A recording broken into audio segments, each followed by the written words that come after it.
Introduction, the Enigma of I Don't Know.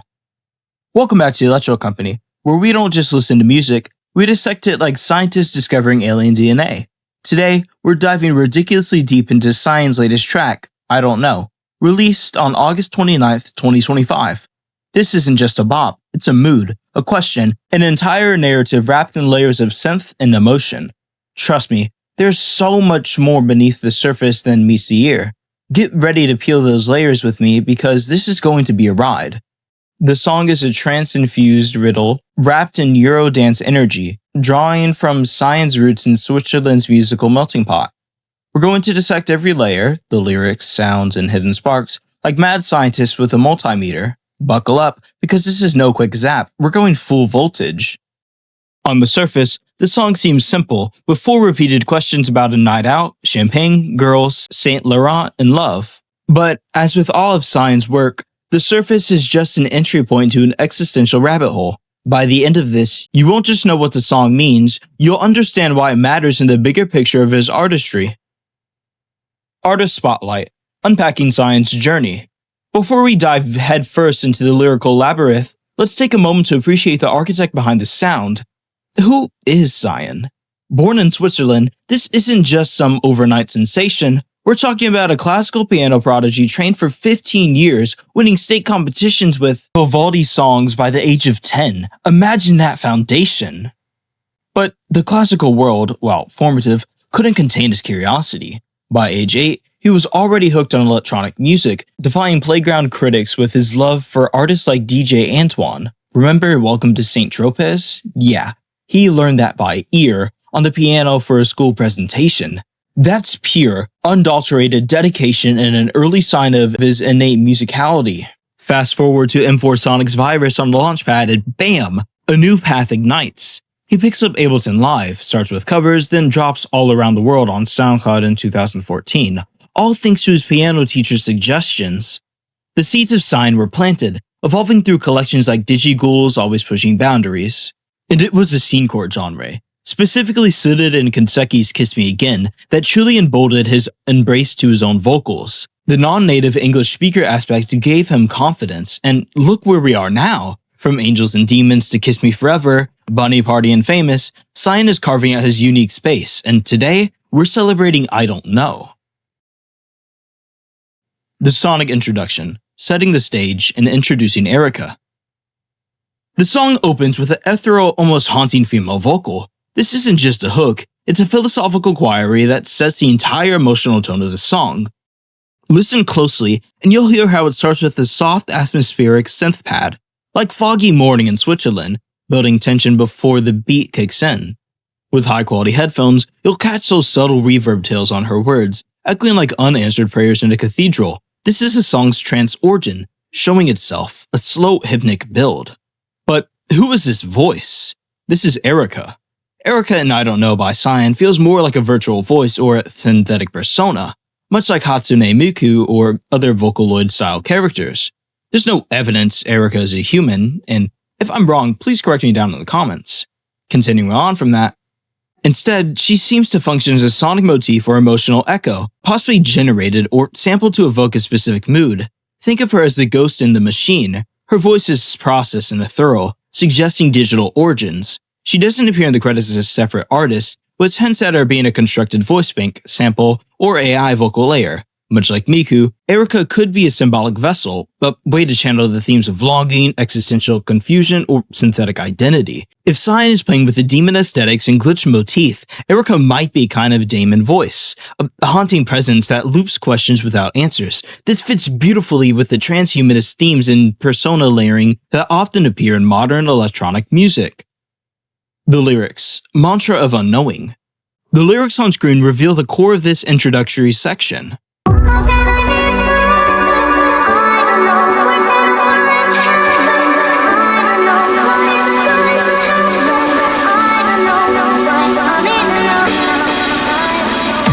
At first glance, the meaning seems straightforward. Questions about immortality, paradise, the future, and sudden love. But let's dig deeper. The question Live Forever isn't just about cryogenics, it's a metaphorical query echoing Vivaldi's eternal cycles in nature. In a world of fleeting fame, Eternity feels elusive. The "I don't know" isn't a statement of ignorance. It's a profound acknowledgement of life's inherent uncertainties, especially when confronted with the overwhelming emotion of falling in love. It's a vulnerability that immediately draws you in. The repetition here is key, cementing these questions and anxieties deep within a listener's subconsciousness before Cyan even drops his first verse. This is the mantra of Unknowing. The repetition here is not laziness, it's weaponized uncertainty. Let's go over some words. Live forever. This points to a human obsession with immortality and digital legacy, a permanence that artists secretly crave. Find the heaven. This isn't necessarily Christian heaven. Here, heaven is the perfect state, the moment of pure bliss found in love, music, or pure intoxication. What is going to happen? Notice the slight bent grammar. It reads like a mistranslation, like a child asking a question in a broken syntax. That dissonance captures the confusion of the moment. And lastly, why I'm in love now. The question isn't why do I love her, but why now? It's about timing, fate, and the moment vulnerability chooses you. These four aren't just questions, they're existential doubts, presented almost childlessly, like the mantra. The phrase "I don't know" isn't defeat, it's a mantra of honesty. It's rare to admit not knowing in a world that demands confidence. Notice how the vocal delivery is detached yet melodic, almost AI-like. It's a robot in its phrasing, creating a tension between human longing and machine indifference. The refusal to give answers is a form of raw honesty. While we expect wisdom and clarity from artists, Cyan admits confusion instead of posturing as an all-knowing. With high-quality headphones, you'll hear a faint chorus effect on Erika's voice, doubling her vocals to create a shimmer. It's as if she's not one person, but multiple voices asking the same question, making it feel universal and mythic. Sonic details in transition. A subtle shimmering synth pad underpins Erika's voice. It's not loud or flashy, but it creates an expansive, almost cosmic soundscape. This isn't a party anthem, it's an introspection. Listen closely and you'll notice a faint reverb trail that cuts unusually sharp after each "I don't know." That fade out feels almost surgical, as if the answers are being cut off prematurely, hinting at the incompleteness of human understanding. The transition is marked by the Cyan tag, a nice cameo from Robopup. But this is a micro-glitch, barely audible without headphones, and it acts as a digital signature. It transitions us seamlessly, building anticipation. It's a playful meta-twist, like the song whispering its own name. The waveform close-up on the tag with a low-frequency rumble fading in builds a powerful hint of the drop to come. The Seduction of Fame and Falseness, Verse 1 Dissection. Cyan steps in, shifting the perspective from a universal existential question of the intro to a more grounded, yet equally complex, personal narrative. The verse begins with a jarring image of excess that is immediately followed by raw human desire. Social pain, I really want to know her name. She thinks I'm famous, but I'll tell her that's not me, she got in mind. I think that girl is simply blind, I think her brain is misaligned. Got out on my twin and misaligned. Her blue eyes, she's literally the type of girl I want. Body first, wasn't even in a dress from Saint Laurent. She wanna dance for me, I know she wanna turn me on. Turn me on, turn me on. Champagne in a name. The opening lines of the song immediately establish the central tension that runs through the lyrics, the conflict between hedonism and the genuine human desire for connection. Now pause for a moment. I use the term hedonism a lot in my videos, so let me go ahead and define it for you for anyone who doesn't know. Hedonism, by definition, is a philosophical idea that pleasure is the highest good, the ultimate aim of life. But it's not just party hard feel good. There are layers to it, and depending on that branch, it could be either deeply reflective or wildly indulgent. The song's producer, Damon FR, highlights this juxtaposition, pointing out how the image of 4 bottles of champagne represents a deliberate, almost excessive act of indulgence. This isn't just casual drinking, it's a scene of opulent excess and hedonistic escape. But the very next line completely shifts the focus. The narrator's desire to know her name is a deeply personal and vulnerable wish. It cuts through the fog of luxury and consumption. This simple request isn't about a physical gratification or casual hookups. It's about seeing the person beyond the veneer of the club scene. It's a rejection of superficiality that often defines modern fame and celebrity culture, where people are reduced to labels, bodies, or their status. By focusing on a name, The narrator expresses a need for something authentic and real, a yearning for genuine intimacy, even while surrounded by excess. These contrasting desires are mirrored in the song's production. It provides a sonic backdrop that underscores the inner conflict. The percussive beat and the subtle sub-bass kicks that double tap beneath the lyrical line create a feeling of imbalance and disarray. This sound design doesn't just provide a rhythm, it's a visceral representation of the narrator's emotional state, the drunken, imbalanced heartbeat that beats in time with the push and pull between numbing oneself with pleasure and seeking something meaningful. Ultimately, the song uses this oral and lyrical contrast to paint a portrait of someone caught between two worlds, lost in a scene of self-indulgence, yet still desperately craving something truly human. Sign's lyric is a deconstruction of how we project ideas of fame onto others. This single line introduces a powerful conflict between perception and reality, revealing a narrative rich with analysis. The girl in the song doesn't see him as standing in front of her, she sees an image, a symbol of fame. This highlights the concept of a parasocial identity, where a person feels they know an artist through their work, but not as a human being. Sign directly confronts this illusion, telling her, "That's not me." This is both a statement and a form of self-defense. If she can't see the real him, the failure of intimacy isn't his fault. The role of projection and fractured identity. The lyric, "That's not me she got in mind," strongly resonates with the idea of fractured identity in the digital age. In a world where we curate our lives online, we're often perceived as avatars of other people's expectations, rather than as our authentic selves. The character of the girl in the song serves as a symbol of this disconnect.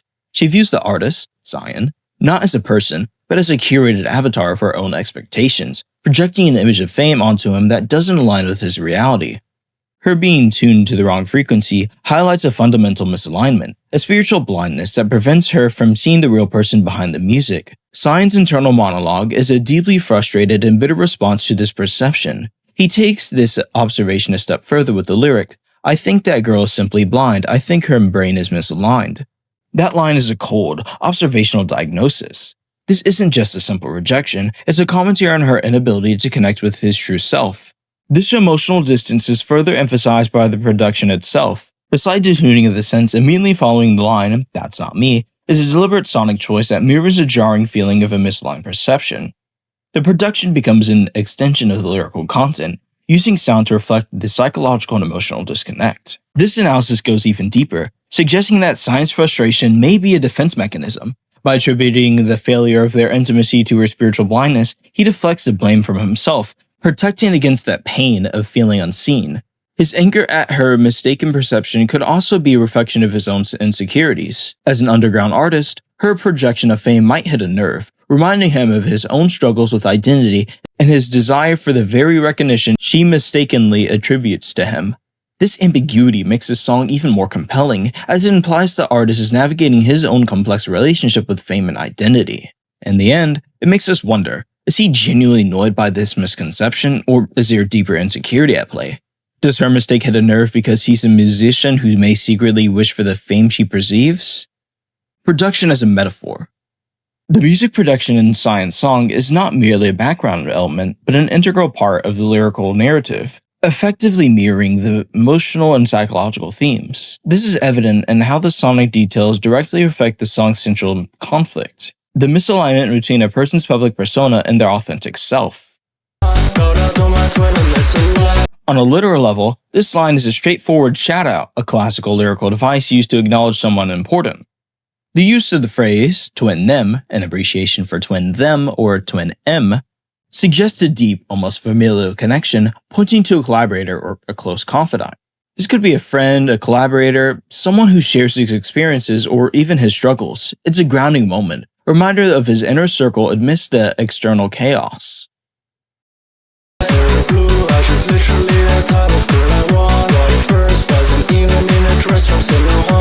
The song's lyrics paint a vivid picture of an ideal fantasy meticulously constructed from specific traits and signifiers. The speaker's attraction is not just of a general physical pull, but a detailed, almost checklist-like desire for a very specific type: black hair, blue eyes. This combination isn't just a physical description, it's a reference to a classic, almost architectural ideal of beauty that exists in our collective cultural imagination. The phrase first prize further reinforces this notion of perfection, but it also introduces a problematic layer. It positions this person as a trophy to be won, an object of desire to be possessed rather than a person with their own agency and autonomy. The ideal is further defined by material aspirations. The dress from Saint Laurent isn't merely a detail about expensive clothing, it speaks to a larger world of luxury, status, and superficial allure the speaker both desires and perhaps subtly critiques. This detail suggests a facade of wealth and status often associated with this kind of idealized beauty. The song's portrayal of desire is therefore complex. It's both raw physical attraction and longing for material aspirations and social standing that this person represents. Ultimately, the lyrics explore a nuanced and contradictory sense of desire, one that is both immediate and deeply rooted in a yearning for a seemingly perfect, yet potentially hollow, aesthetic. The feminist lens, a critique of superficiality. Beneath the surface, the lyrics can be read through a feminist lens as a critique of these very same ideas. The phrase first prize and the focus on the Saint Laurent dress can be seen as an acknowledgement, perhaps a subtle condemnation, of how women are often valued based on their appearance and material possessions. The song structure, with its fast-forward montage of lyrics and a beat that intensifies at its end with the repeated "turn me on," supports this interpretation. The rapid pace mimics the fleeting and often superficial nature of modern attraction, where a person is quickly reduced to a list of attractive qualities. The seductive, whispered echo in the headphones and the escalating beat reflect a kind of obsessive desire that focuses on the external, on the perceived perfection of the individual, rather than the true intimate connection. The lyrical flow feels like a sonic representation of a quick visual scan, a moment of intense but ultimately shallow attraction. The power dynamic shifts slightly. Her desire to dance for me and turn me on is acknowledged, perhaps even anticipated. It speaks to a mutual game of seduction, a conscious awareness of the unspoken intentions between them. The repetition of "turn me on" emphasizes the purely physical, immediate aspect of this connection, contrasting sharply with the philosophical questions of the intro. Interestingly, the track's sonic details create a stark contrast to the lyrics. While the words reveal a cynical and transactional view of attraction, the accompanying synth melody is described as a candy-sweet major key. This almost mocking contrast between the sound of infatuation and the hollow reality of the lyrics highlights the narrator's internal conflict. As the bass line fattens and the kick punches harder, the production swells with a physical desire, creating a sonic representation of lust itself. So far, we've got alcohol, mistaken identity, a nod to a confidant, a detailed description of desire, and the acknowledgement of a mutual physical attraction. A lot to unpack in just one verse. Chorus reprise, the lingering questions. And then, like a tidal wave, the chorus washes back over us, blending Cyan's voice with Erika's ethereal repetition. The chorus hits like a Euro dance anthem. Repetition here isn't lazy, it's hypnic, trance style, mirroring life's looping uncertainties. Beat-wise, it looks like it's staying steady at a 120 beat per minute techno pulse with layered synths. Hi-hats crisp as champagne pops, and headphones reveal a subtle sidechain compression on the bass, ducking under vocals for that pumping feel.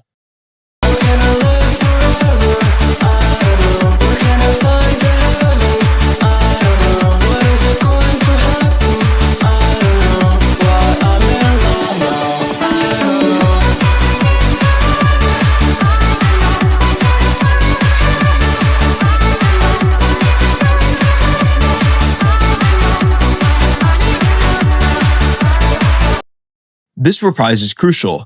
After the almost hedonistic pursuit described in the first verse, these profound questions return with even more weight. The contrast is stark. He's chasing fleeting connections, battling perceived illusions, yet the underlying existential anxieties remain. The "why I'm in love now, I don't know" gains a new layer of meaning. Is he truly in love with this person? Or is the love a temporary escape, a result of the champagne in the pursuit? The ambiguity is captivating. The sonic interplay here is brilliant. Cyan's slightly more grounded, almost resigned delivery mixes with Erika's angelic, echoing voice, creating a beautiful tension between the earthly and the ethereal. Does the chorus hit differently after hearing the first verse? How does the pursuit of physical connection interact with these larger life questions for you? Verse 2 Dissection, the morning after. We move into the second verse, and the narrative continues, pushing beyond the initial encounter. In verse 2, the song's narrative shifts dramatically from a high-energy pursuit to a reflective existential awakening. The tempo drops, with the music transitioning from an upbeat club rhythm to more of a subdued reflective techno fade. This sonic change mirrors the emotional arc of the lyrics as the initial high of the night gives way to the sombering reality of the morning after.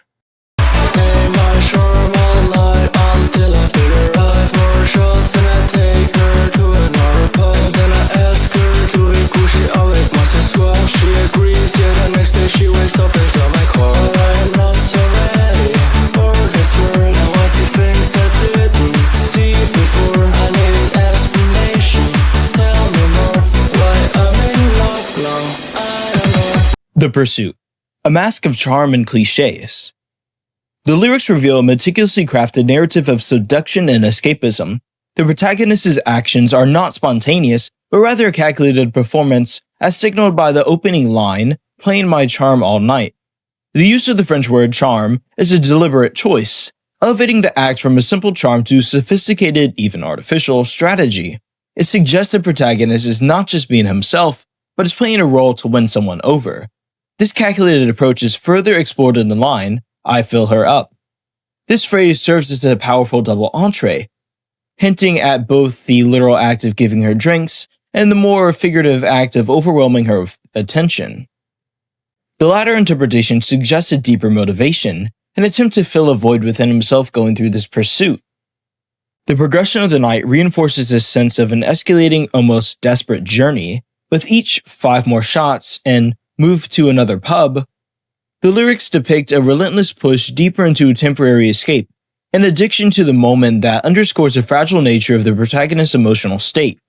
The entire sequence is a portrayal of a deliberate, escalating chase, driven by a desire that is both strategic and deeply personal.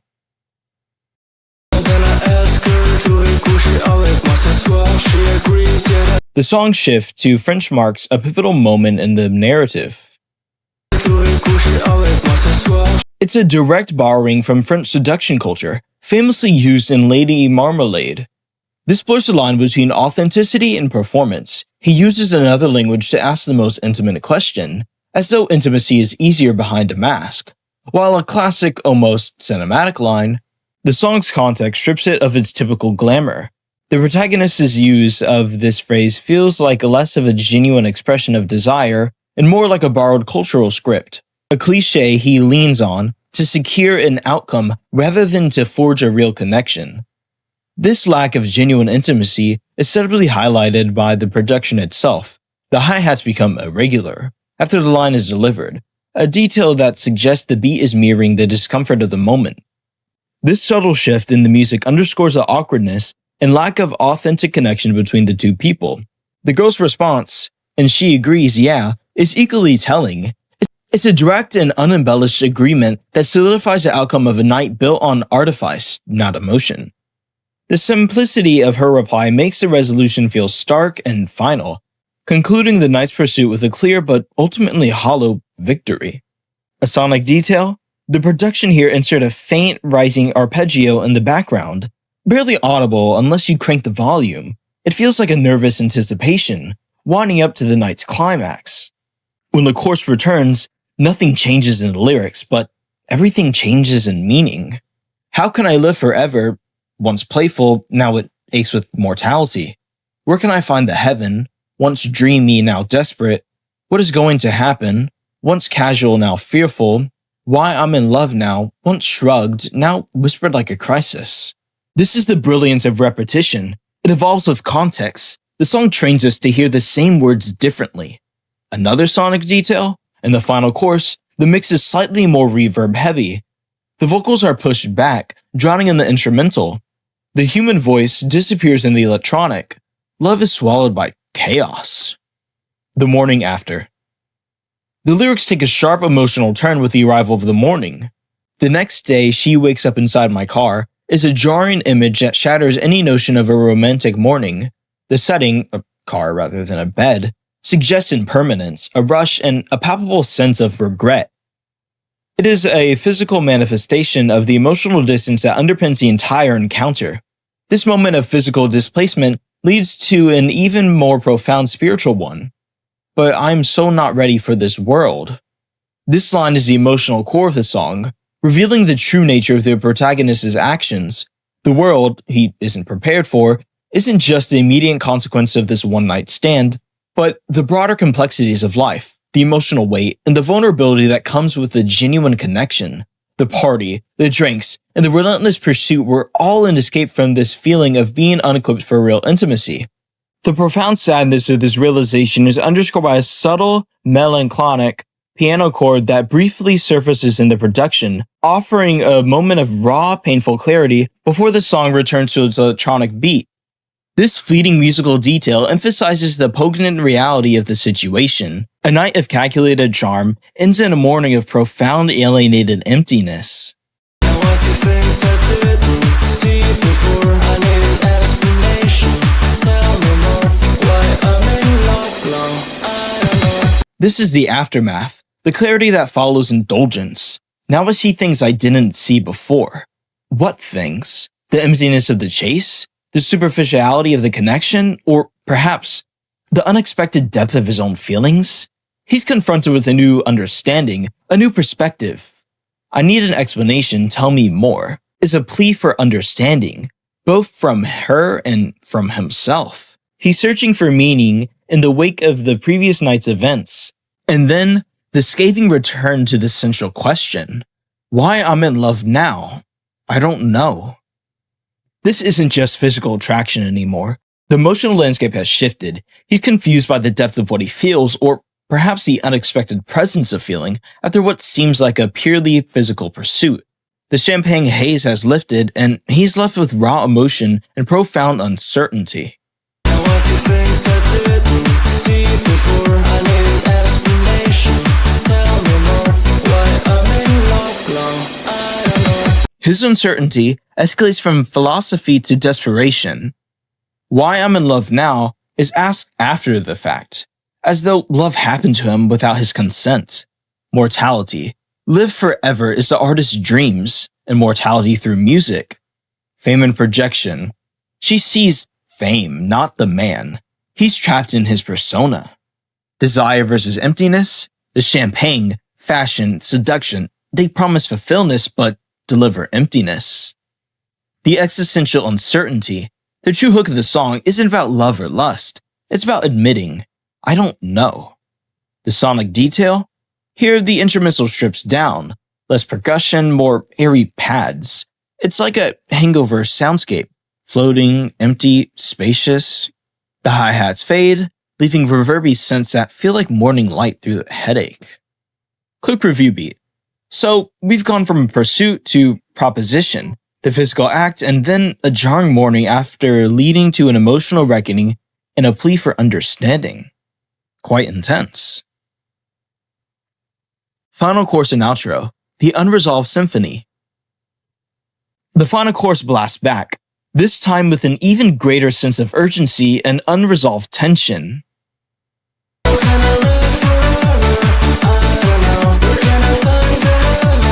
I don't know. What is it going to happen? I don't know. Why I'm in love now? I don't know.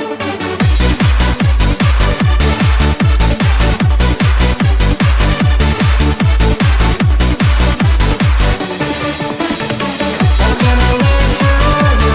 I don't know. Where can I find the heaven? I don't know. What is it going to happen? I don't know.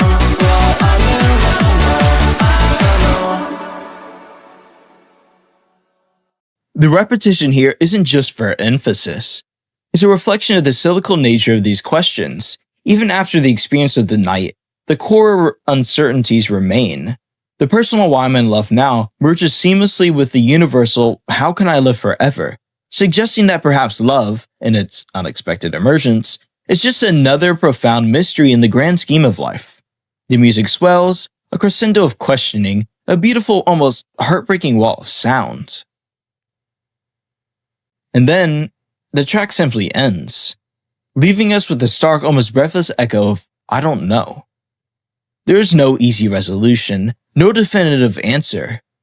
It's a testament to the messy, beautiful, and utterly confusing journey of being human, of seeking connection and confronting the vast unknown. Final thoughts in conclusion. A modern existential anthem. What an incredible ride! I Don't Know isn't just a song, it's a short story, a philosophical debate, and a sonic experience all rolled into one. So, what is I Don't Know about? It's about being lost between glamour and intimacy, between desire and consequence, between philosophy and reality. It's about embracing uncertainty, not pretending to have answers, and maybe, just maybe, that's Cyan's secret weapon as an artist. He makes not knowing feel universal. What's the legacy of the track? It's a soundtrack of uncertainty. You see, it's easy to write a song about love, but it's harder to write one about not knowing what love even is. And Cyan does it not by giving us answers, but by giving us the honesty of doubt. That's why this song sticks. That's why it's more than the champagne and blue eyes. It's a mirror for our own questions. So the next time you're in a club, and this chorus echoes over the speakers, remember, it's not just a dance song, it's a confession. Cyan takes us from the superficiality of a champagne-fueled chase to the profound clarity of the morning after, all while grasping with universal questions of existence and the bewildering nature of love. The sonic landscape, with its trance-infused beats and ethereal synth pads, perfectly mirrors the emotional journey, from the pulsing energy of the club to the quiet contemplation of dawn. And now, what do you think? Do you see I Don't Know as a love song? A night out story? Or an existential prayer? Let me know.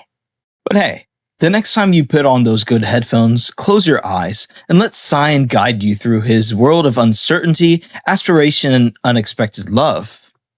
My name's Doctor Electro of the Electro Company. You just watched the 7th episode of my Overanalysis series. I'll catch you in the next one.